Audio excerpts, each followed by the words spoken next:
Bayangkan ini sebentar, kamu membuka YouTube, lalu melihat sebuah channel yang sebenarnya tidak terlihat istimewa. Tidak ada wajah terkenal, tidak ada kamera mahal, tidak ada editing berlebihan. Tapi ketika kamu melihat jumlah subscribernya, kamu berhenti sejenak. Karena angkanya jauh lebih besar dari yang kamu bayangkan. Dan yang membuatmu semakin penasaran, channel itu masih terbilang baru. Dan mungkin di titik ini, kamu mulai bertanya dalam hati, apa yang sebenarnya mereka lakukan di awal? Karena tidak mungkin semua itu terjadi secara kebetulan. Dan disinilah banyak orang tidak sadar bahwa rahasia terbesar YouTube justru tersembunyi di fase awal yang sering dianggap sepele. Banyak orang memulai YouTube dengan semangat tinggi, penuh rencana, penuh mimpi, lalu setelah beberapa minggu, semangat itu pun mulai turun. Bukan karena mereka tidak mampu, tapi karena video yang sudah dia buat dengan usaha, ternyata hanya ditonton belasan orang. Dan dari situ, muncul satu pemikiran yang pelan-pelan menghancurkan konsistensi, yaitu merasa bahwa YouTube itu soal keberuntungan. Padahal sebenarnya, YouTube itu adalah soal memahami perilaku manusia, bukan sekedar mengunggah video dan berharap keajaiban datang. Hal pertama yang perlu dipahami sebelum memikirkan subscriber adalah satu fakta sederhana namun sering diabaikan. Orang tidak datang ke YouTube untuk menolong kreator. Mereka datang untuk menolong diri mereka sendiri. Entah itu mencari hiburan, jawaban, pelarian, atau rasa penasaran. Dan kalau di 10 detik pertama video kamu tidak memberi sinyal jelas bahwa video ini akan menjawab kebutuhan itu, penonton akan pergi tanpa rasa bersalah. Dan setiap kali itu terjadi, algoritma mencatatnya.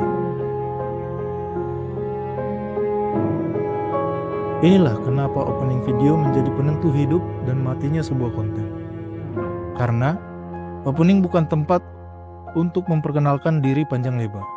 Bukan tempat untuk basa-basi, tapi tempat untuk membuat satu perasaan muncul di kepala penonton, yaitu, gue harus nonton ini sampai habis.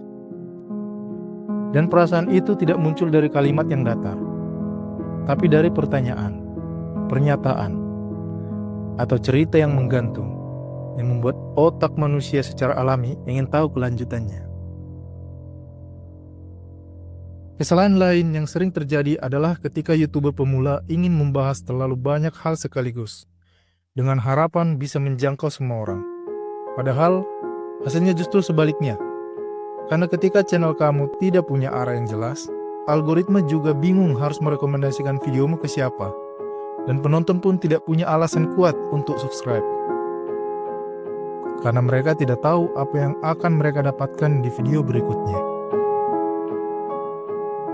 Subscriber organik tidak datang karena satu video viral, tapi karena pola kepercayaan. Ketika penonton merasa bahwa setiap kali mereka mengklik videomu, mereka tidak membuang waktu.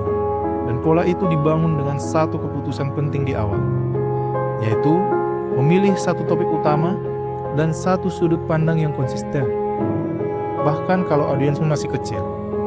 Karena justru di fase kecil inilah fondasi channelmu dibentuk. Ada satu hal menarik yang jarang disadari, yaitu banyak channel gagal bukan karena kontennya jelek, tapi karena mereka terlalu cepat menyerah sebelum algoritma benar-benar mengenal channel mereka. Karena YouTube bekerja seperti manusia yang butuh waktu untuk memahami kebiasaan.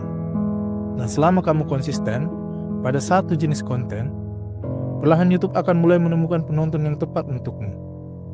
Sekarang, kita bicara soal subscriber.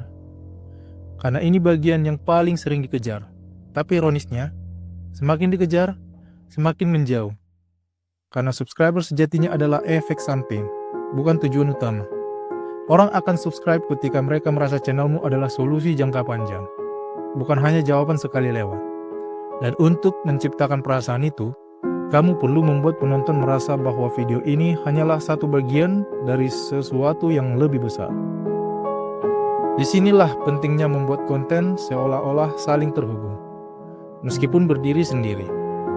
Ketika kamu bisa menyelipkan kesan bahwa masih ada kelanjutan, masih ada pembahasan yang lebih dalam, atau masih ada sisi lain yang belum dibuka, penonton secara tidak sadar akan berpikir, gue butuh follow channel ini.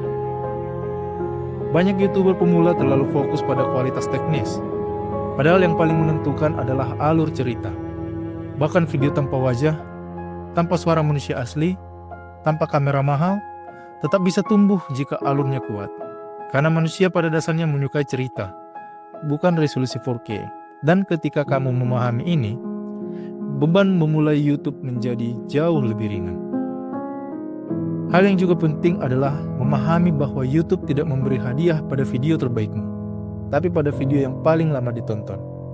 Jadi, tugasmu bukan membuat video paling sempurna, tapi video yang membuat penonton bertahan sedikit lebih lama dari video sebelumnya. Karena kenaikan kecil itulah yang perlahan mengangkat channelmu. Sekarang bayangkan jika setiap video yang kamu upload selalu sedikit lebih baik dari video sebelumnya. Bukan dalam segala hal, tapi cukup satu aspek saja. Entah opening yang lebih kuat, alur lebih rapi, atau penutup lebih menggantung. Dalam jangka panjang, perbaikan kecil ini akan menumpuk. Dan tiba-tiba kamu akan sampai di titik di mana pertumbuhan terasa lebih cepat dari sebelumnya. Dan di fase inilah, banyak orang yang terlihat beruntung. Padahal, yang sebenarnya terjadi adalah mereka bertahan cukup lama untuk mencapai momen di mana algoritma dan penonton mulai sejalan. Dan ini hanya bisa dicapai oleh mereka yang memahami bahwa YouTube adalah permainan jangka panjang, bukan sprint. Menariknya, ketika subscriber organik mulai datang, mereka cenderung lebih setia, lebih sering kembali, dan lebih sering menonton sampai habis. Karena mereka datang bukan karena iklan atau clickbait kosong, tapi karena mereka terhubung dengan isi channel. Dan inilah jenis subscriber yang paling bernilai.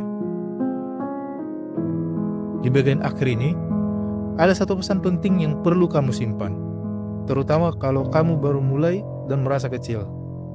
Jangan menunggu merasa siap, karena rasa siap tidak pernah datang lebih dulu. Ia muncul setelah kamu bergerak, setelah kamu upload, setelah kamu gagal, dan setelah kamu belajar dari kegagalan itu. Dan ketika kamu terus berjalan, meski pelan, kamu sedang melakukan hal yang tidak dilakukan oleh sebagian besar orang. Dan kemungkinan suatu hari nanti, ketika kamu lihat kembali video pertama yang terasa biasa saja, kamu akan sadar bahwa keputusan paling penting bukan soal kamera, bukan soal niche, tapi soal berani mulai dan bertahan. Karena dari situlah subscriber organik yang kamu cari sebenarnya berasal.